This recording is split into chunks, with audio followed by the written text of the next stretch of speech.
যে হযরত উসমান বিন মাযউন রাদিয়াল্লাহু তাআলা আনহুর জীবন থেকে আমরা কি শিক্ষা নিতে পারি? প্রথমত আমরা যে শিক্ষাটা নিতে পারি সেটা হচ্ছে প্রতিকূল পরিবেশেও নিজেকে ধরে রাখা। কারণ তিনি জাহিলি সমাজে ভালো ছিলেন।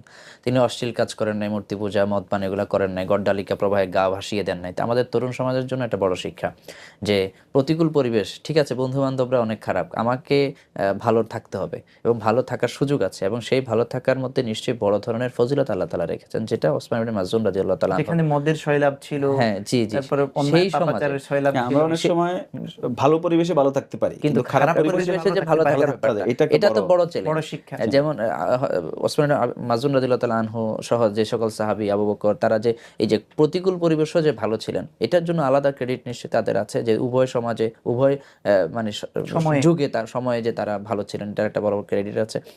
এরপরে দ্বিতীয় আমরা যেটা পাই সেটা হচ্ছে ওসমান মাযউন রাদিয়াল্লাহু তাআলা আনহুর সাথে রাসূলুল্লাহ সাল্লাল্লাহু আলাইহি সাল্লামের যে সম্পর্কটা, এবং এটার পেছনে ওসমান মাযউন রাদিয়াল্লাহু তাআলা আনহুর এই যে রাসূলুল্লাহ সাল্লাল্লাহু আলাইহি সাল্লামের সুন্নাহ পালনের যে একটা আকর্ষণ। কারণ তিনি যখন রাসূলের কাছে অনুমতি চেয়েছিলেন সংসার ত্যাগ করার জন্য, সারা রাত ইবাদত করার জন্য, সারা বছর ঝম রাখার জন্য, তখন রাসূল সাল্লাম এটাতে চমৎকার একটা মূলনীতি দিয়েছেন যে ফামান রাগিবা আন সুন্নতি ফালাইসা মিন্নি, যে এটা আমার সুন্নাহ, এই সব কিছু নিয়ে আমার সুন্নাহ, এটা নিয়ে আমার হায়াত, এভাবেই চলতে হবে, এটাই শরিয়া।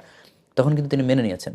তার মানে রাসূলুল্লাহ সাল্লাল্লাহু আলাইহি ওয়াসাল্লামের সুন্নাত আঁকড়ে ধরার যে মানসিকতা, সেটা তার মধ্যে রয়েছে। এবং ওসমান ইবনে মাযউন রাদিয়াল্লাহু তাআলা আনহু যে মহিলার ঘরে ছিলেন এবং তার ইন্তিকালের পরে রাসূলুল্লাহ সাল্লাল্লাহু আলাইহি ওয়াসাল্লামের সাক্ষ্য, ওই মহিলার সাক্ষ্য, সবকিছু মিলিয়ে এখানে একটা বিষয় যে আমরা সাধারণত দেখি বাইরে একজন মানুষের সুনাম শুনি অনেক, ভেতরের লোকজন, কিন্তু কাছে গেলে তার সাহসর্য থাকলে তখন ওরকম ওই আগের আগ্রহটা আমাদের অনেক সময় কমে যায়, যে আসলে বাইরে যা শুনছিলাম উনি তো এরকম, কিন্তু তা একেবারে আমাদের এই জন্য নিজেদের যিনি ড্রাইভার, কাজের লোক, তারপরে একেবারে এই কাছে যারা থাকে, ওদের সাক্ষ্যটা একজন মানুষের জন্য সবচেয়ে বেশি। এবং রাসূল সাল্লাল্লাহু আলাইহি ওয়াসাল্লাম বলেছেন যে খায়রুকুম লি আহলিহি ওয়া আনা খায়রুকুম লি আহলি, যে তোমাদের সবচেয়ে ভালো সে যে তার পরিবারের কাছে ভালো, এবং আমি আমার পরিবারের কাছে, আমি আমার পরিবারের কাছে উত্তম। এখানে দাবি সবাই করতে পারে না আসলে, সেটা কিন্তু ওসমান ইবনে মাযউনের ক্ষেত্রে তার কাছের লোকজন করছে। এবং সর্বশেষ যেটা আমরা বলবো সেটা হলো এই যে সুন্নাহকে মেনে চলা।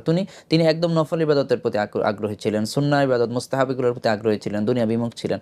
তো রাসূল সাল্লাল্লাহু আলাইহি ওয়াসাল্লামের সুন্নাহ জানার পরে সেটা তারা আঁকড়ে ধরতেন। আমাদের সমাজে যেটা হয়, আমরা কি করি, আমরা কোনো রকম ফরজ ওয়াজিব দিয়ে, স্যার যেটা বললেন, সাধারণত এখানে আমরা যখন সুন্নাহ শুনি যেটা সুন্নাহ, তখন আমরা কি মনে করি, ও আচ্ছা করা লাগবে না, না না সুন্নাত, ও আচ্ছা করা লাগবে না। আর রাসূলুল্লাহ সাল্লাল্লাহু আলাইহি ওয়াসাল্লাম সাহাবীরা যখন শুনে সুন্নাত মানে আঁকড়ে ধরো, তারা সুন্নাহ শুনে আঁকড়ে ধরেছেন, আর আমরা সুন্নাত শুনলেও আচ্ছা ঠিক আছে এটা না করলেও চলবে, মানে সুন্নাহ না করলে গুনাহ হবে কিনা এই মাসালা চলে, এই ফতোয়া জিজ্ঞেস করা, কিন্তু সুন্নাহ পালন করলে ফতোয়া জিজ্ঞাসা করতেন না সাহাবায়ে কেরাম, বরং সুন্নাহ শোনার সাথে সাথে তাদের মনের ভিতরে এটা আসতো যে এটা আমার পালন করা লাগবে।